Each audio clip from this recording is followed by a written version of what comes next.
a kó nǹkan ọ̀sìn jọ sójú kan tá à ń tọ́jú pàápàá jùlọ màálù ìtókàn wa lọ́wọ́lọ́wọ́ nísìnyí torí pé ọ̀rọ̀ ranching tá à ń sọ yìí kì í ṣe pé a ṣe rí a ti ṣe rí láti ayé ìgbà tí a kọ́kọ́ gba òmìnira níbì kan tí wọ́n ń pè ní Fáṣọlá a lè sọ pé ibẹ̀ yẹn gan tiẹ̀ ni mo dàgbà sí ni. àwọn òyìnbó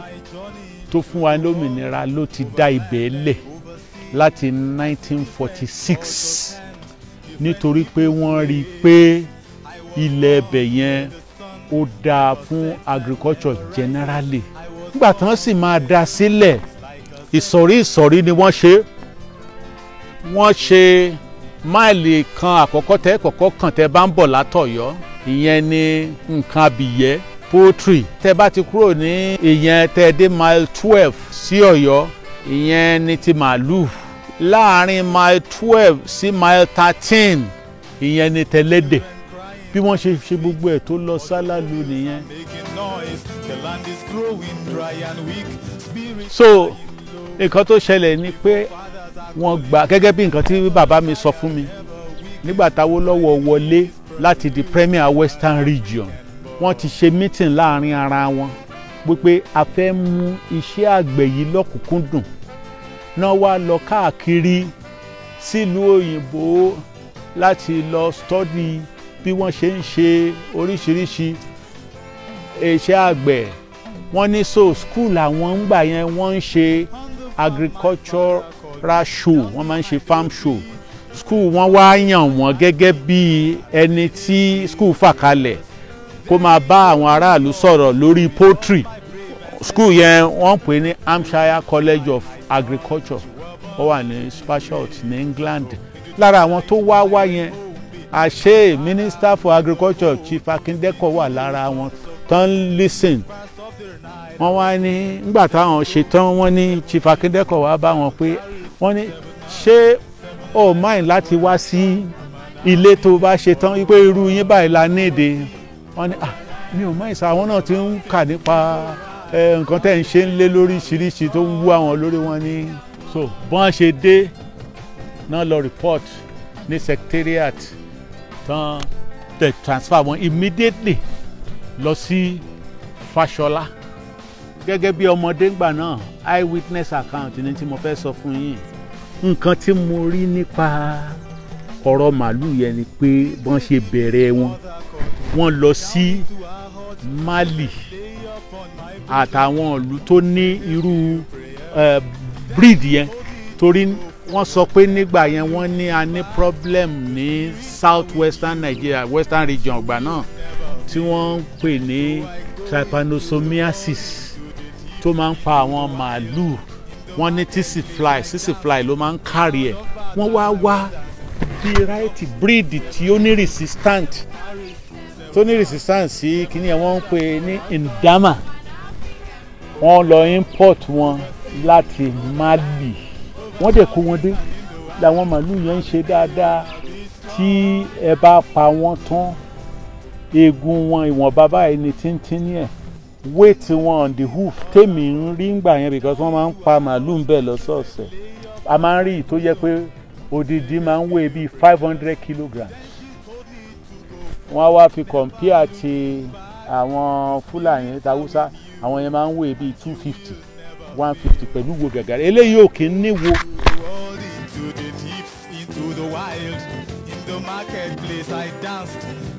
wọ́n ní àwọn màálù yẹn tí wọ́n kó síbẹ̀ tí mo rí yẹn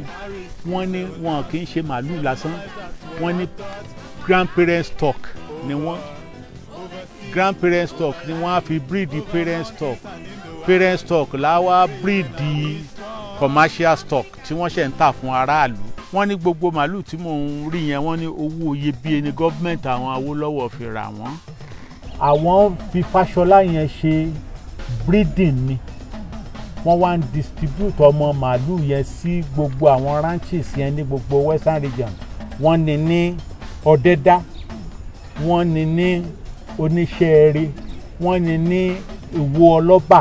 wọ́n ṣàní káàkiri all over the place tẹ́ ń pè ní south west nísìnyí. They used to be under one government láyé ìgbà yẹn.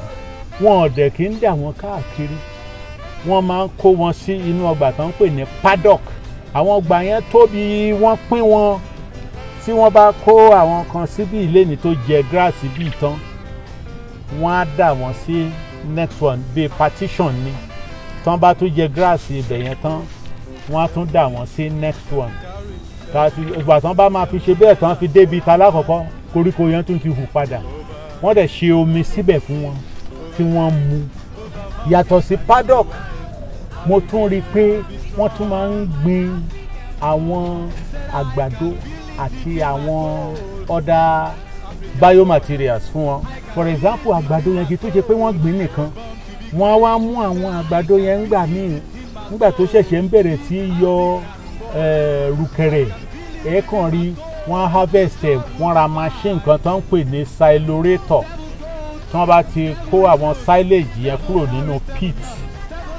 silorator yẹn ló wá máa gé pépépépépépépé, wọ́n wá lọ máa fi feed àwọn màálù. Wọ́n ṣe feed trough nínú paddock wọn tán kó fún wọn. Wọ́n ti láwọn èèyàn tó ń ṣe yẹn, ẹ máa rá àwọn kìnìún yẹn tó ń tóbi gbẹ̀gẹ̀ táwọn èèyàn dẹ̀ wá ń rà wọ́n lówó dáadáa. Ìyẹn àwọn commercial tó ń produce fún aráàlú ń bẹ̀. Wọ́n ń ever ń ta parents stock, wọn ọ̀dẹ̀ kì í ta grandparents, àfi tí ó bá ti gbó tẹ́ran ẹ ti yí ti pààlà. Láti fún yín ní idea bí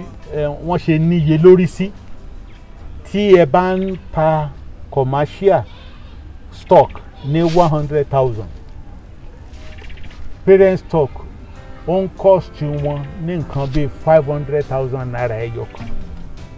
Grandparent stock ń cost between 1 million and 1.5 million nígbà yẹn. In tó dojú ẹ̀dín Fáṣọlá ni pé nígbà tí military government dé, military government ò ní interest nínú cattle ranching. Orísun ibi tí màálù ti ń wá wọ́n cancel ẹ̀. Ẹni tó yà wá lẹ́nu ń bẹ̀ ni pé wọ́n ní wọ́n lè ránṣẹ́ wá láti Ìbàdàn sí pé kí wọ́n wá, sẹ́wọ̀n pé gọ́ọ̀mẹ̀ntì ló ní pé wọ́n ní kán wá gbé màálù yìí wá sí Ìbàdàn and máa lọ fi ṣe pàtí. Wọ́n á kàn mú big order yẹn wá náà máa wá gbé tí wọ́n bá ti rí i pé tóbi kẹ́mọ̀ màálù tẹ́ ti fi breed lóríṣiríṣiríṣi sẹ́mọ̀ bó ṣe máa tóbi. Wọ́n á kàn ná ká sí pé eléyìí wọ́n ní ká gbé wá, tọ́hún yẹn wọ́n ní ká gbé wá. Màálù tẹ́ fi ń ṣe breeding, so breeding gan kò ṣeé ṣe mọ́ nìyẹn gbà tí wọ́n bá ti pa jẹ. So ìdí ẹ̀ nìyẹn tí gbogbo ẹ̀ fi collapse. Gbogbo tó wà ní Fáṣọlá ní gbogbo àwọn irinṣẹ́ yẹn wọ́n ti pín káàkiri gbogbo Nàìjíríà. Òfìfo sáà ní kòròfo bẹ̀ nísìnyí. So òun ló fà á tí àwọn ẹranko yẹn, àwọn màálù yẹn, wọn lè fún wa lẹ́ran gidi torí tá à ń pè lẹ́ran nísìn kì í ṣe ẹran. Tẹ́ bá compare ẹ̀ pẹ̀lú àwọn nǹkan tí àwọn ǹdámà yẹn ń fún wa. Àwọn ǹdámà yẹn a máa ń rà tán, máa ń kó sínú fridge tẹ́yìn náà bá ń jẹ tẹ́ẹ̀dẹ̀ jẹ tọ́ yẹn tán fi handkerchief bò yín lójú, ẹ sọ pé ẹ fẹ́ ti Haúsá yẹn. Lẹ́yìn tí sọ́jà lọ, àwọn èèyàn wa wọn ní interest mọ́. Then a wá rí i pé àwọn Fúlàní wá take over. Àwọn nìkan ló wá dàbí pé àwọn nìkan ni wọ́n mọ màálù sìn. Ilé wa ti gba gbogbo gbòòrò kan. Àwọn ọmọ wa ò tiẹ̀ mọ̀ pé àwa náà lè sin màálù. Wọn ò mọ̀ pé Yorùbá náà ti sin màálù rí. Wọn ò mọ̀ pé àwa náà mọ̀ ń pa màálù. Wọ́n wá líǹkì iṣẹ́ màálù mọ́ ẹ̀yà kan. Eléyìí ò yẹ kó rí bẹ́ẹ̀, kò sí ń ṣe òótọ́. Gbogbo tí ẹ̀ ń rí ní ìsìn tẹ́ ń pè ní màálù, wọ́n ń lọ rà wọ́n ní látàwọn neighboring countries wọ̀nyẹn ni wọ́n wá ń kó wọn wá sí Èkó lórí ìrìn. Ìyẹn yàtọ̀ sí ìtawà ń ṣe ń bí báyìí tá a dídì dá ibì kan sílẹ̀ tá a sọ pé Fáṣọlá breeding farm la pè. Wọ́n ń breed ń bẹ̀, wọ́n wá ń send ẹ̀ lọ sí àwọn ranches yòókù all over western region nígbà yẹn ni whereas ìsìn wọ́n ra màálù láti ìlú mi wọ́n wá ń dà á lọ across Nigeria lọ sẹ́kọ̀ọ́ ìyẹn ló ń fa wàhálà. ṣe rí gbogbo ohun tó ń lọ àsọ̀rọ̀ rúgà o àsọ̀rọ̀ rúgà o kò yẹ ká jẹ́ kí yẹn kàn wá rárá torí pé ọ̀nà tí à ń tọ̀ lọ tẹ́lẹ̀ ló yẹ ká padà sí ká máa tọ̀ lọ tá à ń succeed kí àwa Yorùbá ká wá lọ sí ìkóríta tá à ń tọ̀ lọ́njọ́ sí tá a ti kúrò ká lọ bẹ̀rẹ̀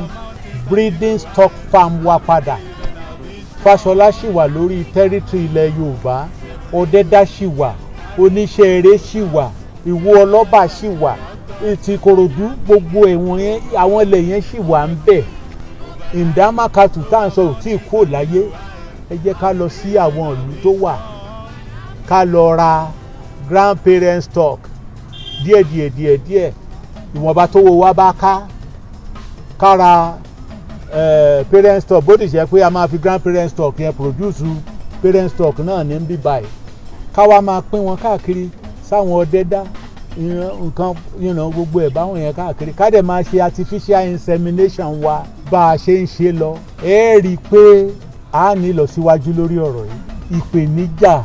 lélẹ́yìí jẹ́ fún ilẹ̀ Yorùbá gbogbo governors ilẹ̀ Yorùbá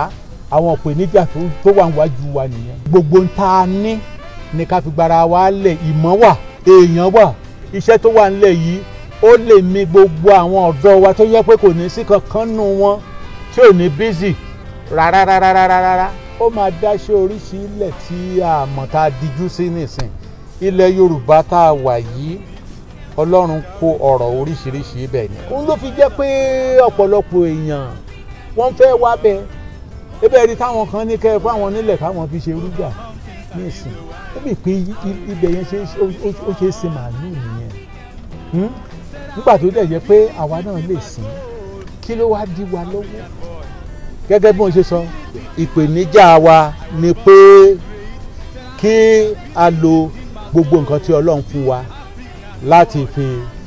parí gbogbo wàhálà tó wà nílẹ̀. àtọmọdé tó ṣubú tó lọ wo wájú àtàgbà tó kọsẹ̀ tó wẹ̀yìn wò ẹ wá jẹ́ àjọpìmọ̀pọ̀ ká tún ojú ọ̀nà náà ṣe ká má bàa jọ ṣubú mọ́. Over land, over mountains, in the wild.